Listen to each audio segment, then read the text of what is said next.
Viva Oromia night. Alright, you got it? We say Viva, you say Oromia. Alright, let's try it. Viva Oromia! Viva Oromia! Viva Oromia! You guys ready? Okay, ready? Go like this. Both are red. Wait for the good part, wait for the good part. Violets are blue. Okay. I may be Somali, but I got some Oromo in me too.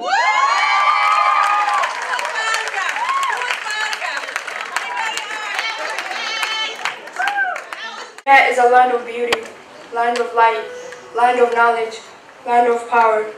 Oromia is my country, my native land, rich with culture, rich with pride.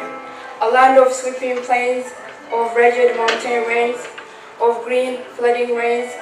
A Bagada system of our governed indeed for centuries, with strong seed, planted in a great need. Just like the moon waxing when it wanes, just like the sky rumbles when it rains, just like the soldier that was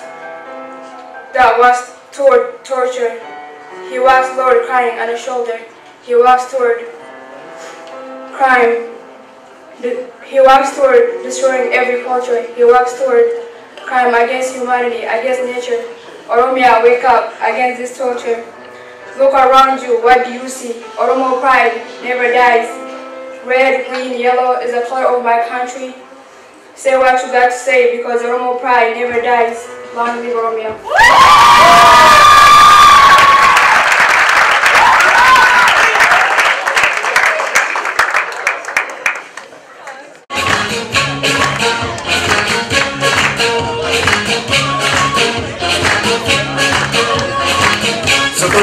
Socorro, vale la casa. Sayugo, Onika, Boda, Goma, Tuakada. Socorro, vale la casa. Abdelo, Kirani, Kia, Goma, Tuakada. Socorro, vale la casa. Sayugo, Onika, Boda, Goma, Tuakada. Let's go, Viva Oromia!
Simone